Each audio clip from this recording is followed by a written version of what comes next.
यीशु साहब, praise the Lord. हर एक व्यक्ति का खाने का टेस्ट अलग अलग होता है, यानी कि अलग अलग चीज़ वस्तुओं को खाना पसंद करते हैं। कुछ लोग पौष्टिक आहार ज़्यादा खाते हैं, कुछ लोग ऐसे ही चीज़ जो जंक फूड होता है जो शरीर के लिए अच्छा नहीं भी हो। परंतु संसार के हर एक लोगों के लिए एक चीज़ खाने की आवश्यकता है, जिसके द्वारा से वे लोग आनंद काल तक जीवित रह सकते हैं। यानी कि इस जीवन के बाद में और एक जीवन है, स्वर्ग राज्य में आनंद काल तक रह सकते हैं, और वो तो है प्रभु भोज। और ये भोज यीशु मसीह के द्वारा ठहराया गया, और इस कारण से यीशु मसीह का जिस दिन मृत्यु हुआ, गुड फ्राइडे, उसका पहले दिन शाम के समय में ये प्रभोज की स्थापना जो होता है यीशु मसीह के द्वारा किया जाता है, और चेलों को रोटी तोड़कर उन्हें देता है, और उसका एक अर्थ होता है अपने देह को देने के लिए। और उन्होंने कटोरा जो दाखरस कटोरा में देकर देता है, ये उनके लहू का प्रतीक है। यानी कि उनके देह और लहू को रोटी और दाखरस के माध्यम से चेलों को देता है, वे लोग खाते पीते हैं, और इसी से प्रभोज की स्थापना होती है।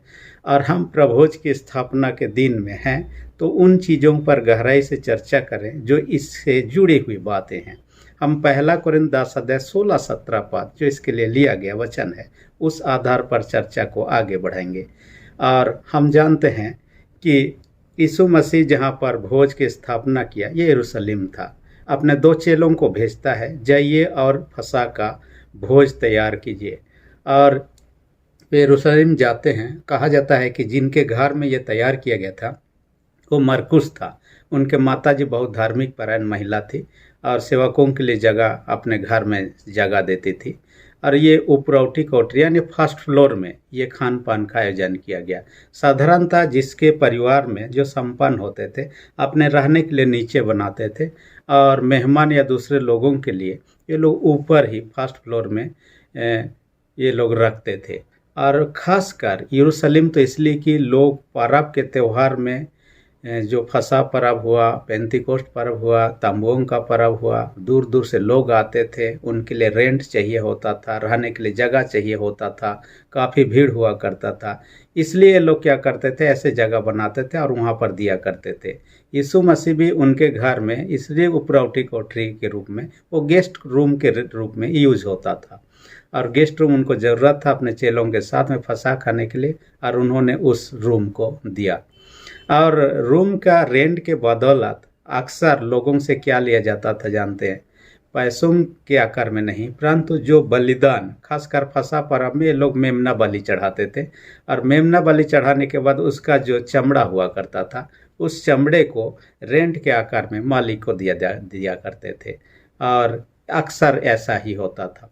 ये फसह पर्व एक निश्चित समय पर होता था। यहूदियों का जो महीना गिनती था, अभी हम जो कैलेंडर यूज़ करते हैं, ग्रेगोरियन कैलेंडर हो गया, वो जो कैलेंडर वो लोग यहूदी, उनका कैलेंडर के आधार पर निसान महीना का 15वें तारीख को जो फसह पर्व मनाने का उनका जो प्रथा था, और उसी अवसर पर ये भोज के आयोजन किया गया था।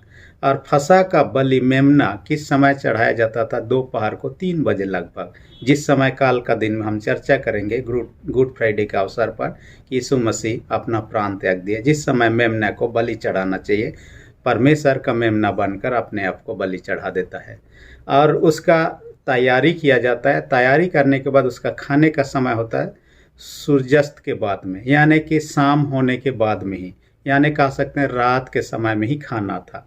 और उसके लिए अलग अलग प्रकार का चीज़ खाया जाता था, खासकर अखमीरी रोटी।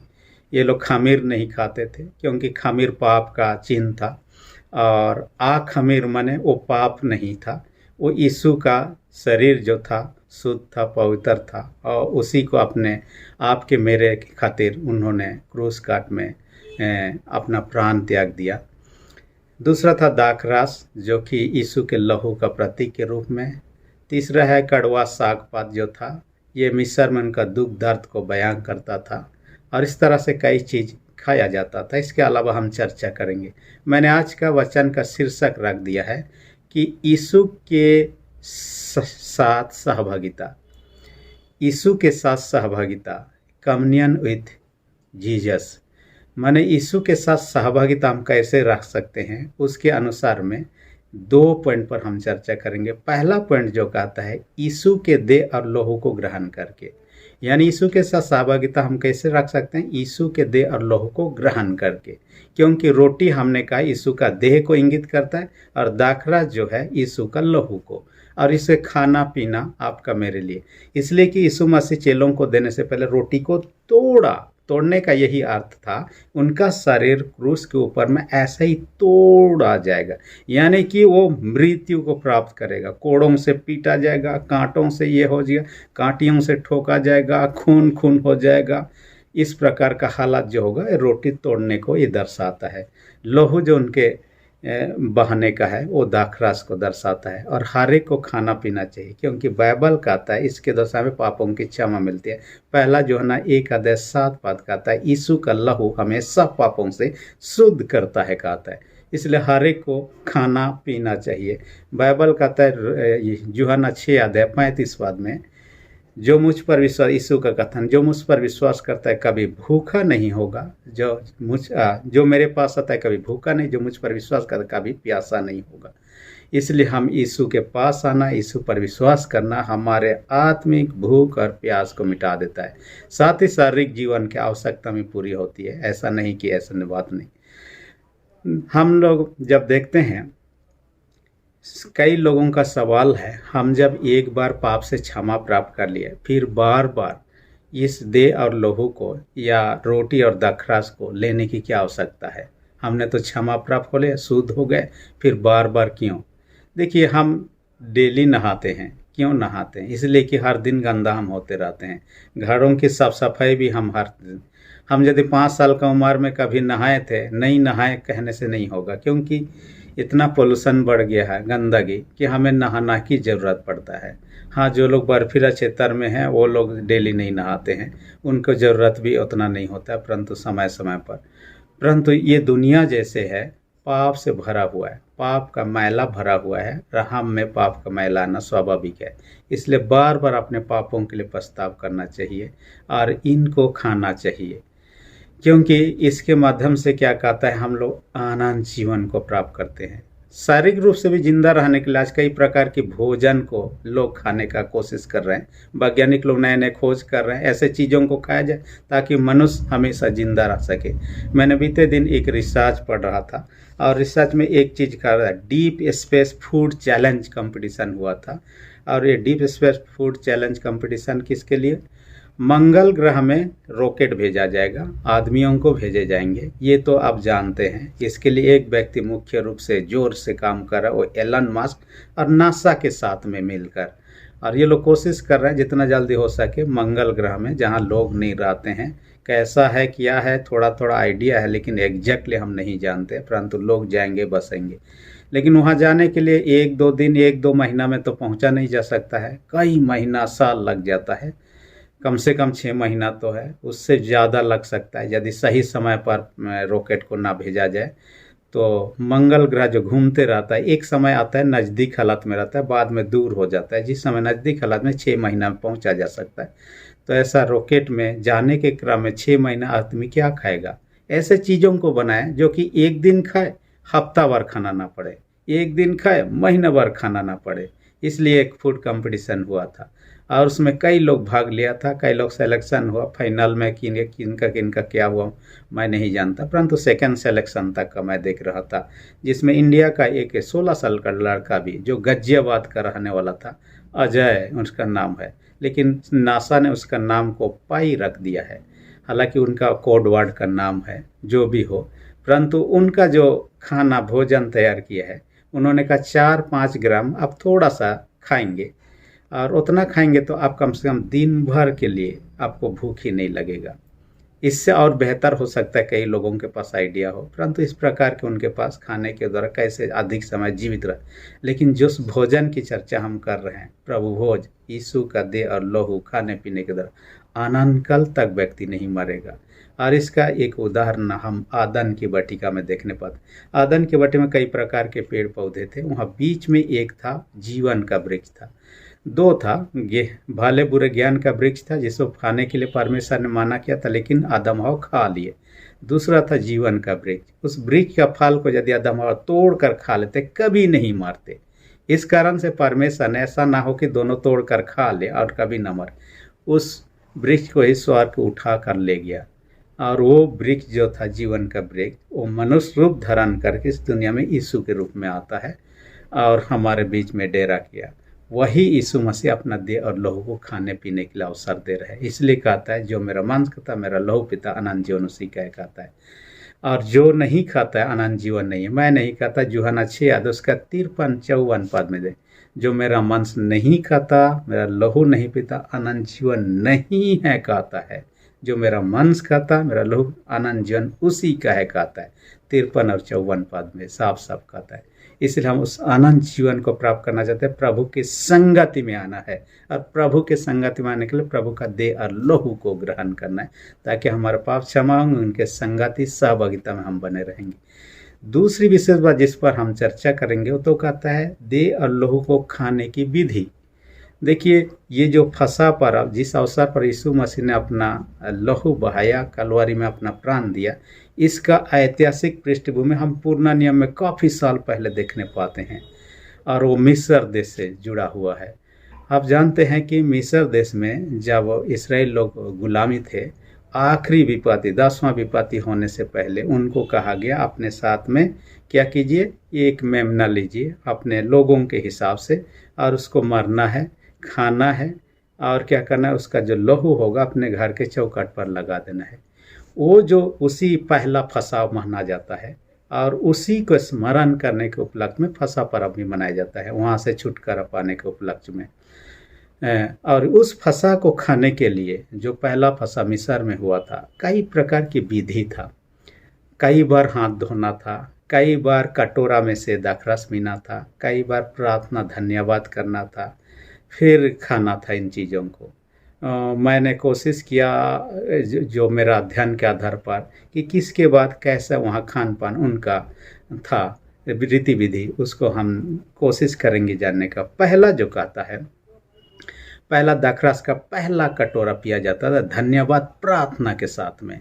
और वो कौन करता था? घर का मालिक जो हुआ करता था या मुखिया जो हुआ करता था वही करता था धन्यवाद प्रार्थना। और पहला कटोरा पिया जाता, उस कटोरा का नाम रखा गया था किद्दुस नाम से जाना जाता। ये कटोरा पीने के बाद में हाथ धोने पड़ता था। तीसरा इस ये में कहता है, तीसरा स्टेप में क्या कहता है, उसके बाद में क्या कहता है, सलाद साग पात वे लोग नमक का पानी में डुबो कर खाते थे। आजकल जो सलाद खाते हैं वो सलाद नहीं, सलाद साग को सलाद के रूप में जिस साग को इस्तेमाल किया जाता था, उस साग को नमक का पानी में डुबाया जाता था। और ये दो अर्थ को दर्शाता था। ये सलाद के रूप में इस्तेमाल होने वाला साग जो है, ये दर्शाता था उस समय जूफा को, आप याद करेंगे, जूफा के से डुबा कर, लहू में डुबा कर चौखट में क्या किया जाता था कि खून का चिन्ह लगाया जाता था। जिसके घर में यदि खून का चिन्ह लगा हुआ, उस घर के कोई लोग नहीं मरेंगे। तो उसको दर्शाने के लिए ये सलाद जो लिया गया, साग के रूप में लिया गया। और दूसरा जो है नमक पानी जिसमें डुबो कर खाना था, ये उनके आंसुओं को, जो मिस्र देश में रहते हुए उन्होंने आंसू बहाए, उनको तड़पाया गया, उनको मुश्किल में डाला गया, फिर भी ये लोग जीवित रहे। चौथा स्टेप में क्या कहता है, उसके बाद ये लोग क्या करते हैं, रोटी को तोड़ने का काम करते हैं प्रार्थना के साथ में, जैसे यीशु मसीह ने यहाँ पर फसह के अवसर पर किया। पांचवा स्थान में कहता है, पांचवा स्टेप में कहता है, घर के जो सबसे छोटा उम्र का होता था, चाहे बच्चा हो जो भी हो, सबसे छोटा उम्र का, वो सवाल पूछता, ये पर्व हम क्यों मनाते हैं। तब वो घर का जो मुखिया होता था वो उसके बारे में वर्णन करता, उपदेश देता, चाहे शिक्षा देता कि हम ये पर्व किस उद्देश्य से मनाते हैं, कैसे परमेश्वर ने अद्भुत काम किया हमारे पूर्वजों के साथ में, इसलिए ये पर्व मनाया जाता था। उसके बारे में वो जवाब देता था। छठवां स्टेप में कहता है कि ये लोग हलेल गीत गाते थे, जो भजन संहिता 113 114 में पाया जाता है। हलेल का अर्थ होता है स्तुति के गीत गाए जाते। सातवां स्थान में कहता है कि दूसरा कटोरा, पहला कटोरा शुरू में पिया था, दूसरा कटोरा दाखरा से लोग पीते थे धन्यवाद प्रार्थना के साथ ही। और इस कटोरा का नाम दिया गया हगादा। हगद्दा नाम का ये दूसरा कटोरा ये लोग पीते थे। 8वां स्टेप में क्या करते थे ये लोग, दूसरी बार हाथ धोते थे।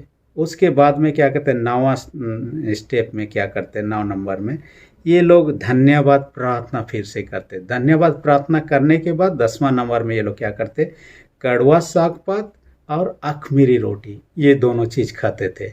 और ये तो हम जानते हैं कड़वा साग पात क्या है मिस्र के उनके दुख विपाती को, जो उनका जीवन कड़वाहट दुख से भरा हुआ था, उनको दर्शाने के लिए। और अखमीरी रोटी तो हम लोग जानते हैं खमीर से मतलब है पाप को, इसलिए खमीर नहीं खाना था उस समय, अखमीरी ही खाना था। और नया नियम में हम यीशु के देह के साथ इसको तुलना की। 11 नंबर में हम देखते हैं उसके बाद में भुना हुआ जो मेमने का गोश्त होता था, मांस होता था, उसे खाया जाता था। 12 नंबर ये लोग क्या करते थे, 3rd टाइम ये लोग क्या करते थे, हाथ को धोते थे। इसके बाद में फिर धन्यवाद का कटोरा ये लोग लेते थे। 3rd टाइम ये होता था धन्यवाद का कटोरा। पहला हो गया, हमने देखा पहला का नाम ही था कि दूसरा कटोरा का नाम था हगद्दा, और तीसरा कटोरा इस समय लेते थे उसका नाम था धन्यवाद। और आज का वचन में इसी को धन्यवाद का कटोरा जो चर्चा करता है इसी को करता है। 3rd टाइम में ये लोग लेते थे धन्यवाद का कटोरा और इसको ये लोग पीते थे। इसके बाद फिर से हलेल सॉन्ग गाते थे। इसके बाद में हम देखने पाते हैं कि ये लोग 4था कटोरा भी लेते थे, यानी 4 कटोरा ये लोग दाखरस पीते थे जी। ये 4था वाला अंतिम होता था। उसके बाद में प्रार्थना के साथ ही ये लोग समाप्त होते। खाने का विधि में ये था कि अपने सब को ड्रेसअप कर लेते, मनो कि जल्दी में है, जाने के लिए हम तैयार में हैं, उस हालत में ये लोग रह कर खाते थे। जो भी हो, आजकल यीशु मसीह अपने देह और लहू के माध्यम से उनको खाने पीने के लाभ को मेरे लिए प्रबंध कर दिए, लेकिन हमें उस प्रकार का रीति विधि नहीं चाहिए। आज तो कई बार लोग क्या करते हैं, अलग अलग कलीसिया में अलग अलग रीति से खाते हैं। कई कलीसिया में घुटने टेक कर हम उस रोटी और दाखरस को लेते हैं, कई कलीसिया में खड़े होकर, कई कलीसिया में अपने जगह पर बैठे हुए हालत में, जो भी हो। परंतु सबसे मुख्य बात है पश्चातापी मन होना चाहिए और विश्वासी मन होना। हम यदि अपने गुनाहों के लिए पश्चाताप नहीं करते हैं, बिना पश्चाताप के हम खाते पीते हैं, तब तो ये हमारे लिए काम की बात नहीं है। दूसरी विशेष बात, हमें विश्वास होना चाहिए कि यीशु का लहू हमारे पापों को धो डालता है। हमें विश्वास ही नहीं है तो इसे खाने पीने से कोई लाभ नहीं है। कई लोग ऐसे ही शामिल हो जाते हैं।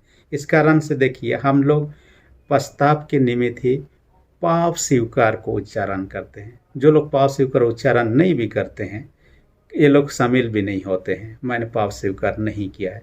इस कारण से हम लोग इसको कोशिश करते हैं पाप स्वीकार कर, उनमें विश्वास हो कि यीशु का लहू हमें पापों से धो डालता है। और ये प्रतीकात्मक रूप से वो सच में यीशु का लहू नहीं है, परंतु ये यीशु का लहू को प्रतीकात्मक रूप में हम दाखरस को पीते हैं और रोटी को खाते हैं। और हमारा विश्वास मुख्य रूप से, हम मन से यदि विश्वास नहीं करते हैं, मन से पश्चाताप नहीं किए हैं, तो खाना पीना 100 बार 1000 बार करें, कोई लाभ की बात नहीं है। कई लोग तो नशे होकर या तो शराब पीकर भी इसमें शामिल होते हुए देखा जाता है। ऐसा कदापि ना करें, क्योंकि बाइबल कहता है, 1 कोरिन्थ 11:27 में कहता है, देखिए क्या कहता है, जो अनुचित रीति से प्रभु का देह और लहू को खाए पिए अपने ऊपर में दंड लाता है, उसके पाप क्षमा नहीं हो, दंड लाता है। इसलिए हम सच्चे पश्चाताप के साथ जब भी इसमें शामिल हों, ये संगति का भोज जो है, और ये हमेशा करना है जब तक यीशु नहीं आ जाता है। कई प्रकार के भोज आपने सुना है, उस भोज को एक बार खाए 24 घंटा में ख़त्म, 2-3 दिन चला पार्टी ख़त्म। लेकिन इसका भोज जो यीशु के द्वारा हमेशा चलने वाला है, जब तक यीशु दोबारा नहीं आता। मेरे स्मरण के लिए यह क्या करो कहता है। इसलिए आइए हम प्रभु स्थापना के दिन में उस प्रभु के देह और लहू को विश्वास से ग्रहण करें, पश्चाताप के साथ ग्रहण करें। प्रभु का अनुग्रह जिसके माध्यम सक्रामेंट के माध्यम हमें देना चाहता है, आदि के हिस्से प्राप्त करें। परमेश्वर वचन के द्वारा हर एक को आशीष दे, आमीन।